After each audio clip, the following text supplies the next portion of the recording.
Okei, eli triggerpisteille altistuva tekijä. Eli jos ne triggerpisteet ja kipu palaa sen jälkeen, kun sä oot onnistunut menestyksekkäästi hoitaa ne hieroa triggerpisteet ja päässyt eroon näistä kivuista, niin jos se kivut palaa sitten, mikä on yleistä, niin se syy siihen on että se kivun varsinainen syy, altistuva tekijä niille triggerpisteille on vielä hoitamatta. Ja, ja tässä kirjassa, eli tässä lääkärien tekemässä kirjassa, mistä nämä kipualue- ja triggerpistekartoitukset on peräisin, jonka päätutkija on tämä Janet Travell. Tällainen vielä knoppitieto tästä Janet Travellista. Siis Janet Travell oli ensimmäinen naispuolinen lääkäri, joka on nostettu korkeimpaan lääkärin virkaan, eli periaatteessa presidentin niin kuin henkilökohtaiseksi lääkäriksi tai valkoisen talon lääkäriksi. Eli Janet Travell hoisi John F. Kennedyn kroonisia alaselkäkipuja tai selkäkipuja, jotka oli peruja tuosta toisesta maailmansodasta silloin, kun Kennedy oli senaattorina, ja Kennedy oli niin tyytyväinen tähän triggerpisteterapian hoitoon, että sitten tästä Travellista tuli sitten, hän sai tämän ylimmän lääkärin viran sitten. Ja tokihan hänellä oli muitakin saavutuksia, että hän oli yksi arvostetuimmista tutkijoista ehkä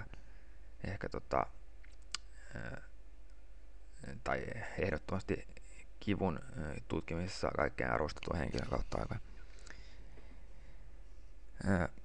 Eli katsotaan sitten, mihin me jäätiin. Niin, eli jos nämä triggerpisteet palaa, niin silloin tämä altistuva tekijä on vielä hoitamatta. Eli nyt tässä kirjassa, tässä lääkärien tekemässä triggerpisteitä käsittelevässä kirjassa, niin tässä mainitaan nyt yksi altistuva tekijä.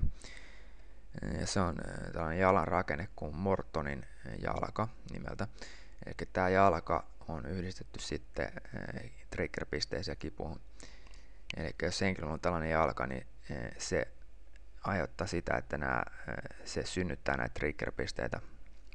Eli se logiikka, miten jalka sitten voi vaikuttaa niin kuin muualle kehoon, on se, että kun jalalla on suuri merkitys tuohon ryhtiin, että jos jalan toiminta tai rakenne muuttuu merkittävästi, niin sillä on mahdollista vaikuttaa myös kehon muuhun ryhtiin, ja sitä kautta se voi luoda sitten ylimääräisen rasituksen tuonne muualle kehoa, ja tämä ylimääräinen rasitus ja lihasjännitys tai toiminnan muutos niin voi sitten tai altistaa sitten näiden triggerpisteiden synnylle, eli ja johtaa siihen, että ne hävii itsestään.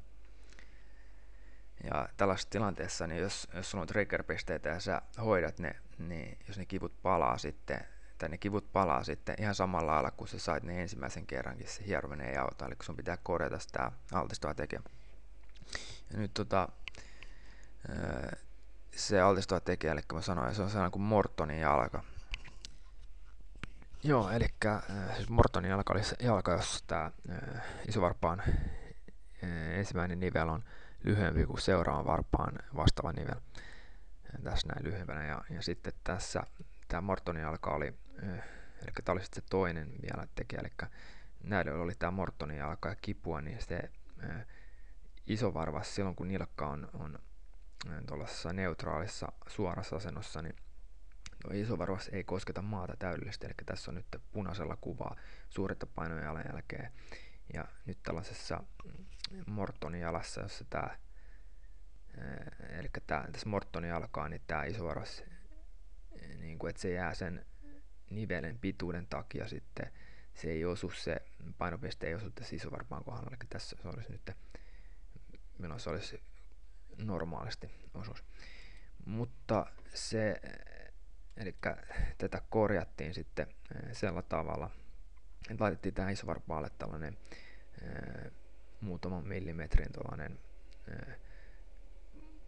patja tai sellainen pala. Ja nyt kuitenkin se ei toiminut niin kuin kovin